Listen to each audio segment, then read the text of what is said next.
안녕하십니까. 특집 대담 진행을 맡은 인터넷 신문방송 기자협회 회장 이영춘입니다. 인터넷 신문방송 기자협회가 주관하는 이번 특집 방송에서는 국회의원 선거 순천 갑선거구 출마 후보를 대상으로 대담 일정을 선거 캠프에 요청해 대담에 응한 후보자들에게만 한해 후보자들의 기본 정보 및 주요 정책 공약 등을 서면으로 제출받아 보도하고 개별 후보자를 대상으로 공통 질문에 답하는 대담 방식으로 진행하고자 합니다.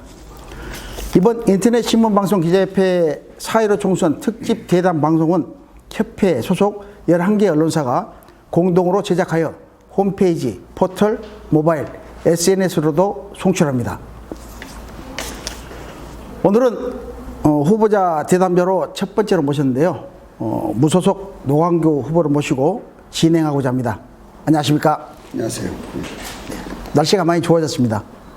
선거운동하기가 조금 놀러 가는 것보다 못한 것 같아요. 그렇죠. 꽃구경보다는 못하겠죠, 역시. 오늘 첫 번째 질문 먼저 드릴게요. 참 어렵고 힘들게 출마 결심을 하게 된 것 같습니다. 이번 국회의원 선거에 출마 결심을 하게 된 동기는 무엇인죠? 우선 제가 목소리가 좀 잠겨서 미안합니다. 여러 가지로. 원래는 저도 이제 20년 동안 순천 발전에 대해서 준비를 했기 때문에 여기서 훈련되고 또 축적된 지식을 중앙정치권에서 좀 어떻게 활용을 해서 국가와 또 지역사회 발전에 기여할 수 있으면 참 좋겠다는 생각을 많이 가졌었는데, 아마 이 방송을 시청하고 계시는 분들도 잘 아시다시피 갑작스럽게 대한민국 헌법과 법률에 위배되는 되는 사건이 생겨서 네, 그렇죠. 또 거기에다가 소위 낙하산 후보까지 오시게 돼서 저도 정말 갈등이 많았습니다.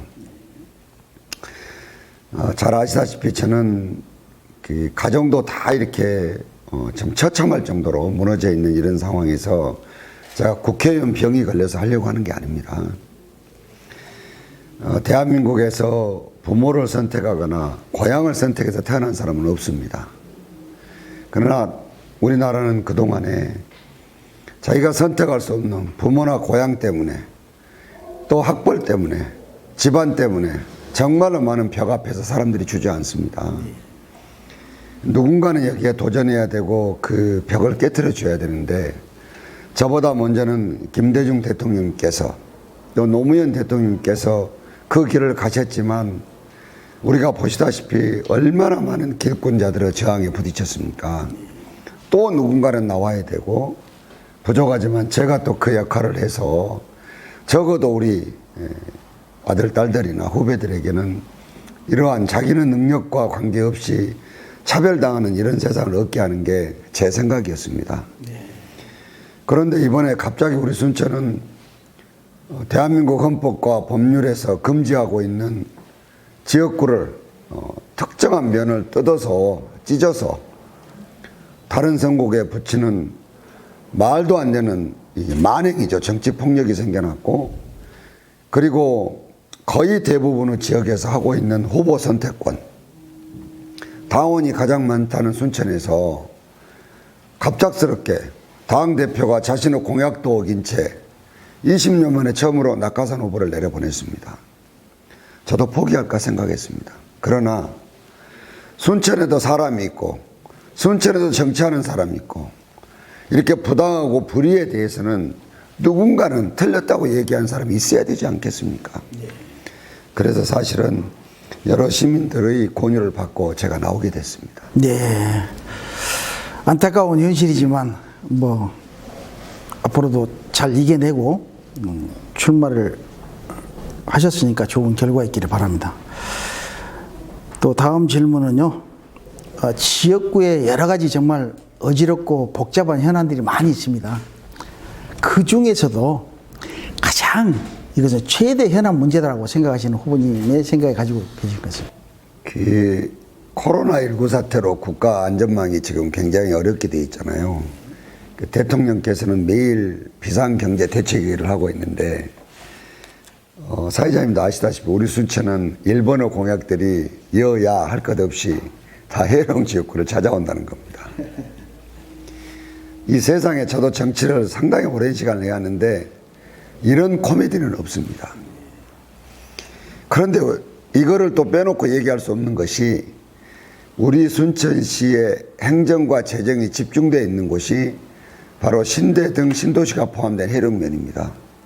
이 허리가 꺾여 있는데 다른 운동을 할 수가 없잖아요, 이게. 그러니까 이 최대 현안 문제가 지금 이것이 되어 있습니다. 정원박람회 지원도 해야 되고, 그 다음에 우리의 먹거리에 대한 산업 환경 구조를 바꿔야 되는 일도 있지만, 이런 것들이 전부 다 후순으로 밀려나 있는 이런 상황들입니다. 아무리 거짓말을 해도 이거는 바로 지역을 지배하고 있는 정당이 우리 순천에 행사한 정치폭력입니다. 저는 정당에 대해서 얘기하면은 표 떨어진다고 말 못하게 해요, 사람들이. 그 말도 맞습니다. 그러나 이 정당을 지금 지배하고 있는 특정한 세력들이 있습니다.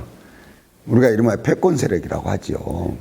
이들이 또아리를 들고 있으면서 저 남쪽 끝에 있는 순천 정도는 자기들 아무렇게 해도 된다고 생각하고 이 일을 벌린 것입니다. 어떻게 해야 되겠습니까? 저항해서 싸우고 뺏어오고, 저 같은 사람이 20년 동안 지켰던 당을 던지고 지금 나왔지 않습니까? 다시 들어가서 이 사람들 몰아내야죠, 이제. 근데 이게 어려운 문제가 왜 어려운 문제가 됐느냐? 다른 사람의 기득권을 지켜주기 위해서 대한민국 헌법과 법률을 위배하고 순천을 이렇게 찢어놨는데 그 사람들이 다치 붙인다고 해요. 쉽게 얘기하면 어느 집에 들어가서 도둑질한 사람이 야, 니네 좀 섭섭하냐? 물건 도로 갖다 놓을게 지금 이러고 있습니다. 이거는 지역민을 2번, 3번 속이는 거고 죽이는 겁니다. 자존심을 정말로 더 잔인하게 짓밟은 것입니다. 어떻게 지금 짬짬이한 후보가 가서 찾아오겠어요? 그리고 저는 어쩌면 시민들에게 기반을 둔 후보지만 낙하산으로 오신 분은 그 낙하산으로 보낸 사람 말을 들어야 될 거 아닙니까? 그 사람이 못하게 하는데 어떻게 우리 지역 문제를 풀겠어요? 저는 지금까지 낙하산 후보들이 잘하는 걸 못 봤습니다. 좋은 후보, 좋은 정책은 정당한 절차를 밟아서 만들어지고 세워지는 것입니다. 말씀 잘 들었습니다. 출마 결심 동기도 그렇고 또 현안에 대해서도 세대 현안에 대해서도 그렇고 뺏긴 주권을 다시 찾아오겠다는 말씀을 하셨는데요. 이것도 또 같이 연관이 되지 않을까 생각하는데, 만약 국회의원에 당선이 되신다면 꼭 국회의원에 당선되신다면 제일 관심 있게 다룰 입법 분야는 또 무엇이 있을까요? 대한민국이 지금 소득 3만 불이 되어서 이제 선진국 문턱에 서 있거든요. 정치권에서는 지금 국민 1번으로 속이는 게 뭐냐? 검찰 개혁을 앞에 들고 나옵니다. 당연히 개혁해야죠. 근데 이거는 사법개혁과 맞물려 있는 문제들입니다. 근데 대한민국 국민들이 가장 답답하게 생각하고 또 가장 시급해야 된다고 생각하는 문제 중에 하나가 사실은 정치개혁입니다. 이거는 뭐 거짓말 할 수 없는 거잖아요, 정치개혁이. 근데 지금 대한민국이 이 정치개혁을 누가 어떻게 할 것이냐라는데, 이 당에 들어가게 되면은 국회의원 한 번 더 하려고 줄 서서 시키는 대로 하고 있다가 이 모양 되는 거 아닙니까? 그래서 저는 대한민국의 모든 소위 지금 불합리와 또 부조리의 이 가장 핵심에 서 있는 이 정치 분야의 개혁을 빨리 해야 된다고 생각을 합니다. 아시다시피 비례대표 뽑는데 사회자님 몇 번인 줄 아세요? 저 민주당에 연관되어 있는 당이? 아마 잘 모르실 거예요. 잘 모르겠습니다. 언론인이 모를 정도면 국민은 어떡하겠어요? 네. 이 법 어떻게 만들었냐? 연동형인지 경동형인지 국민들 다 속이고 불과 얼마 전에 정치권에서 만들어낸 일들입니다, 이게. 이런 걸 가만히 두고 앉아서 뭐가 되겠습니까? 그리고 저는 제가 그 아들이 아직 병상에서 못 일어나고 있는데 보니까 의료 계획도 어마어마하게 중요한 일 중에 하나예요, 지금. 그 사회 도처에서 중진국의 정점까지 오는데 가지고 있는 제도와 법률들이 이제 손을 보지 않으면 결국 선진국으로 갈 수 없는 구조예요. 그래서 사회자님께서 하나를 꼽으라고 하셨는데 하나를 꼽을 수 없는 게 지금 대한민국 현실이에요. 그래서 아마 제가 당선돼서 가면 여러 하고 싶은 분야들이 있는데 그것이 사회복지 분야로 가든 법무 분야로 가든 아니면 지방행정 분야로 가든 거기에 따른 여러 가지에 따라서 할 수 있는 제 역할들은 그동안 경험을 바탕으로 여러 가지가 준비되어 있다 이렇게 말씀을 좀 드리고 싶어요. 예, 준비된 후보 또 정치 개혁 다 이루어졌으면 좋겠습니다.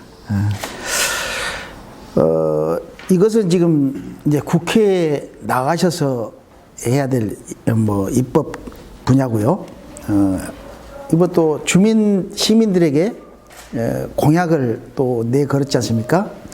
그 공약 사항 중에 유권자에게 가장 강조하고 싶은 또 정책 분야는 또 무엇이 있는지요? 우리가 지금 수많은 공약을 내세우는데 제가 시장을 2번 해보고 느끼는 것은 뭐냐? 대부분들이 거짓말이다. 인구가 28만 살고 있는 곳에 우리는 수많은 얘기를 들었어요. 예산 폭탄, 의대 유치, 대기업 유치들 해갖고 이제는 어지간한 공약을 내세워가지고는 공약 자체가 안 먹혀 들어가는 도시가 됐어요, 이제. 물론 정치는 미래를 창조하는 것이기 때문에 여러 얘기는 할 수가 있어요.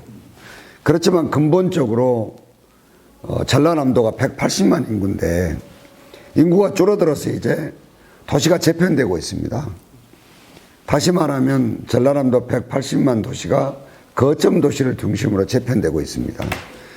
군 따위들은 미안하게도 인구 감소로 소멸되어 가고 있고 그리고 전남 서부권은 목포나 무안 중심으로 전남 동부권은 순천과 여수를 중심으로 또 중부권은 나주와 화순을 중심으로 이제 이렇게 재편이 되는데 이미 나주와 화순은 광주권으로 편입되어 버렸어요. 예, 그렇습니다. 그러면 이 거점 도시에 제일 먼저 해야 될 일은 뭐냐?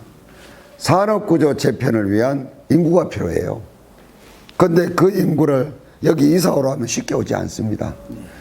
그러면 여기에 소비군의 역할을 해줄 수 있는 사람들이 와야 되는데 그것은 바로 수도권과 인구가 밀집되어 있는 대도시와의 거리를 좁혀주는 것입니다. 그래서 이 KTX 1시간 반을 제가 제일 먼저 내세운 공약인데 뒤에 갑자기 오신 후보도 이걸 또 내세운 것 같아요. 그래서 이것이 왜 현안 문제로 중요하냐. 지금 수도권까지 우리가 2시간 40분 걸리는 이 KTX가 1시간 반에 해결될 수 있다면 이제는 굉장히 많은 구조적인 변화가 생기게 됩니다. 그래서 이 부분에 대한 얘기를 했고요. 제가 그 2조 원대 예산을 세웠더니 또 뒤따라오신 후보께서 2조 원이 조금 넘는 공약을 또 다 내세웠더라고요, 이게. 저를 따라하는 건 좋은 일이에요. 그냥 배우는 것이니까. 근데 이것이 왜 필요하냐 그러면은 제가 시장을 해보고 경험으로 느끼는 겁니다. 이 전반적으로 봤을 때 제가 시장을 처음 할 때가 우리 순천시 예산이 7천억이 조금 넘었어요. 시장을 그만두고 나올 때 9,500억이 됐는데 요 예산 확보를 국민들은 알기에 국회의원이 힘이 세면 막 갖다가 나눠주는 줄로 알고 있어요. 천만의 말씀입니다. 그렇진 않죠. 이거는 굉장히 중요한 게 순천시 공무원들의 역량이 필요합니다. 지금 우리 순천시에는 굉장히 역량 있는 공무원들이 많이 있습니다.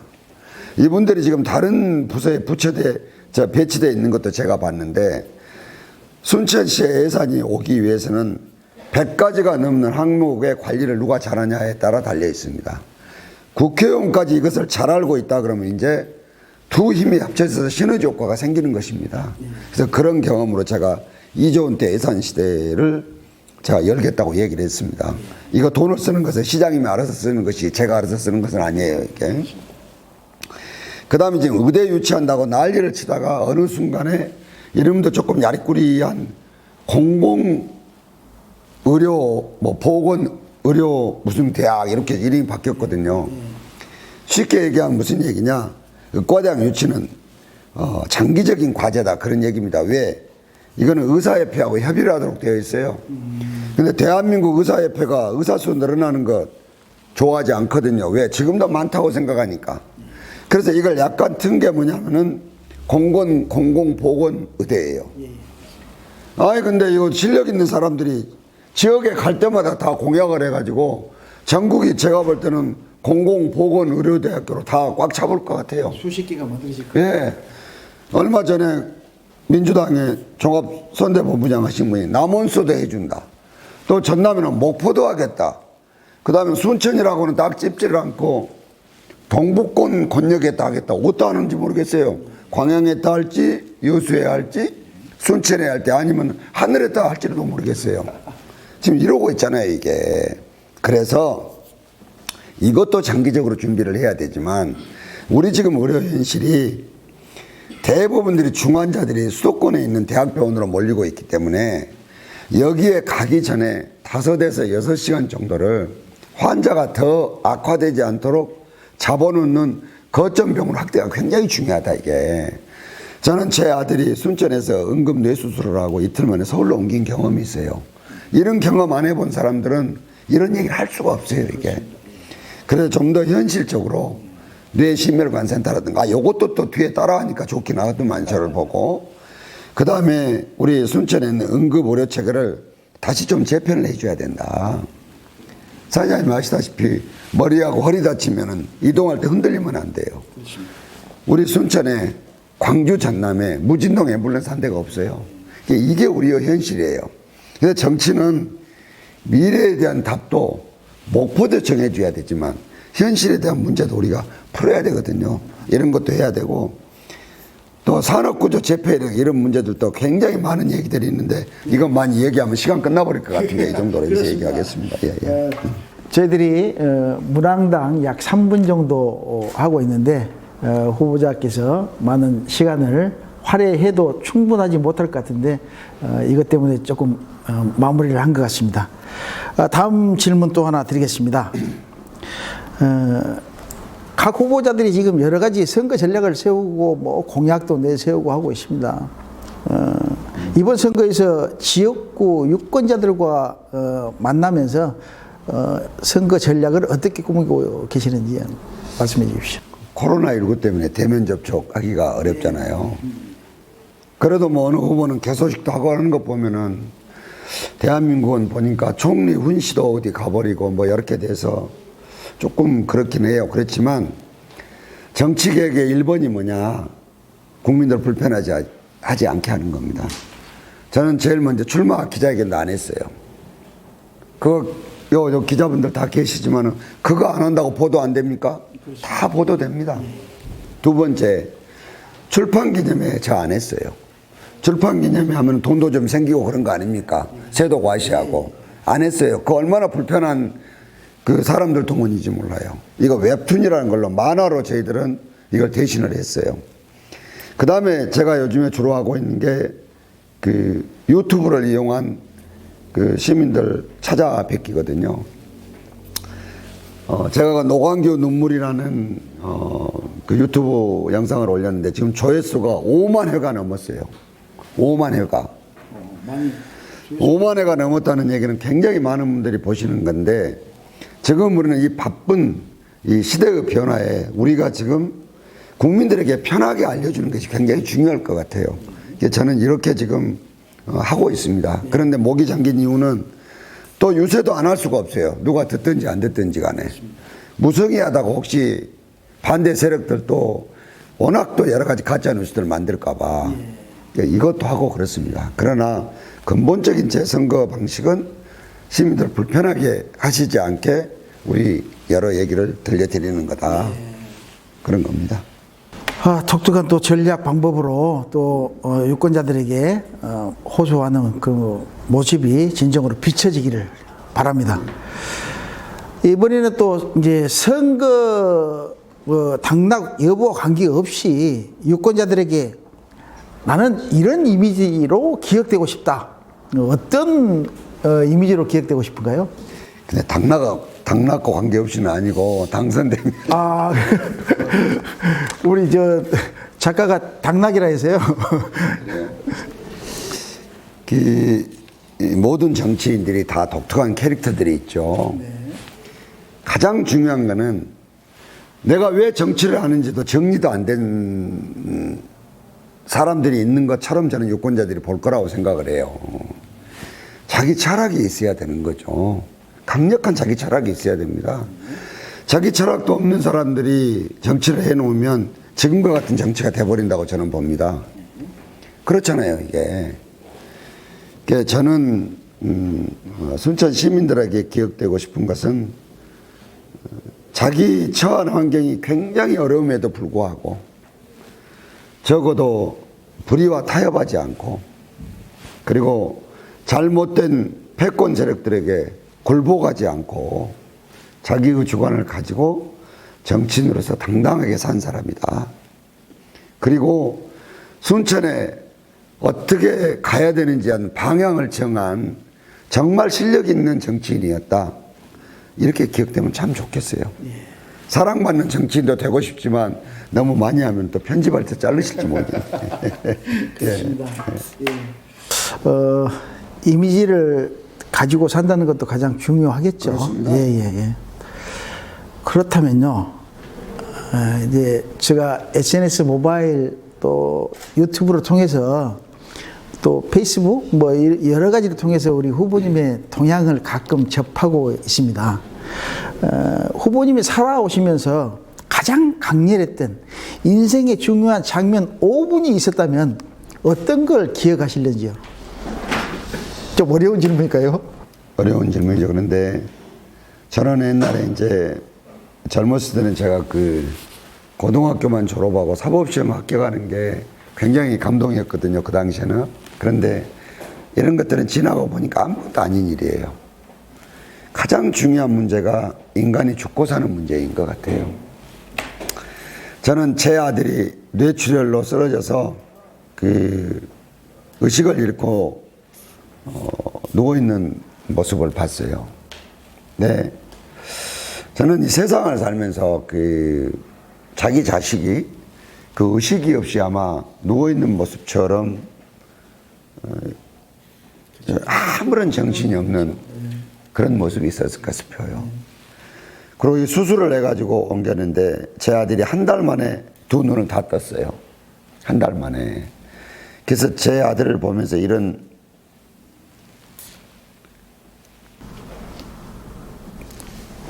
좀 울컥하시더라도 좀 참으시고. 여러 가지들요.